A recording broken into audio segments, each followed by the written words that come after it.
بسم اللہ الرحمن الرحیم۔ السلام علیکم۔ روزانہ واقعات سننے کے لیے اس چینل کو سبسکرائب کریں۔ رات کا آخری پہر تھا، سردی تھی کہ ہڈیوں کے اندر تک گھسی جا رہی تھی۔ بارش بھی اتنی تیز تھی جیسے آج اگلی پچھلی کسر نکال کر رہے گی۔ میں اپنی کار میں دوسرے شہر کے کاروباری دورے سے واپس آ رہا تھا اور کار کا ہیٹر چلنے کے باوجود میں سردی محسوس کر رہا تھا۔ دل میں ایک ہی خواہش تھی کہ بس جلد از جلد گھر پہنچ کر بستر میں گھس کر سو جاؤں۔ مجھے اس وقت کمبل اور بستر ہی سب سے بڑی نعمت لگ رہی تھی۔ سڑکیں بالکل سنسان تھیں، حتیٰ کہ کوئی جانور بھی نظر نہیں آ رہا تھا۔ لوگ اس سرد موسم میں اپنے گرم بستروں میں دبکے ہوئے تھے۔ جیسے ہی میں نے کار اپنی گلی میں موڑی تو مجھے کار کی روشنی میں بھیگتی بارش میں ایک سایہ نظر آیا۔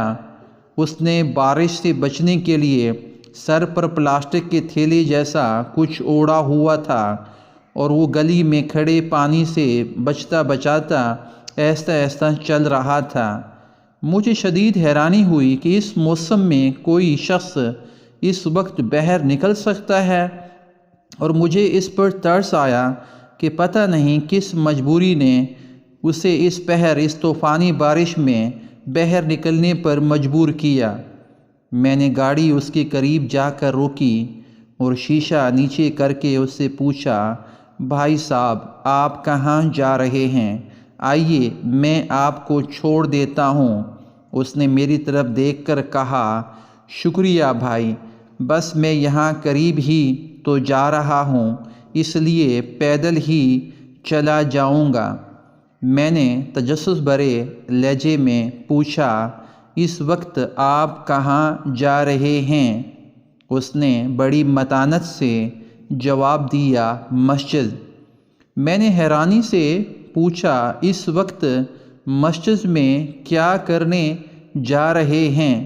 اس نے کہا، میں اس مسجد کا مؤذن ہوں اور فجر کی اذان دینے کے لیے مسجد میں جا رہا ہوں۔ یہ کہہ کر وہ اپنے راستے پر چل پڑا اور مجھے ایک نئی سوچ میں گم کر گیا۔ کیا آج تک ہم نے کبھی سوچا ہے کہ سخت سردی کی رات میں طوفان ہو یا بارش، کون ہے جو اپنے وقت پر اللہ کے بلاوے کی صدا بلند کرتا ہے؟ کون ہے جو ہمیں بتاتا ہے کہ نماز نیند سے بہتر ہے؟ کون ہے جو یہ اعلان کرتا ہے کہ آؤ نماز کی طرف، آؤ کامیابی کی طرف، اور اسے اس کامیابی کا کتنا یقین ہے کہ اسے اس فرض کے ادا کرنے سے نہ تو سردی روک سکتی ہے اور نہ بارش۔ جب ساری دنیا اپنے گرم بستروں میں نیند کے مزے لے رہی ہوتی ہے، وہ اپنے فرض کو ادا کرنے کے لیے اٹھ جاتا ہے۔ تب مجھے علم ہوا کہ یقیناً ایسے ہی لوگ ہیں جن کی وجہ سے اللہ ہم پر مہربان ہے، اور انہی لوگوں کی برکت سے دنیا کا نظام چل رہا ہے۔ میرا دل چاہا کہ نیچے اتر کر اسے سلام کروں، لیکن وہ جا چکا تھا، اور تھوڑی دیر بعد جیسے ہی فضا میں اللہ اکبر کی صدا سے گونجی، میرے قدم بھی مسجد کی جانب اٹھ گئے۔ آج مجھے سردی میں مسجد کی طرف چلنا گرم بستر اور نیند سے بھی اچھا لگ رہا تھا۔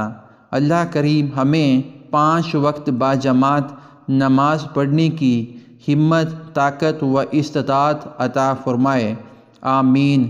جزاک اللہ خیرہ۔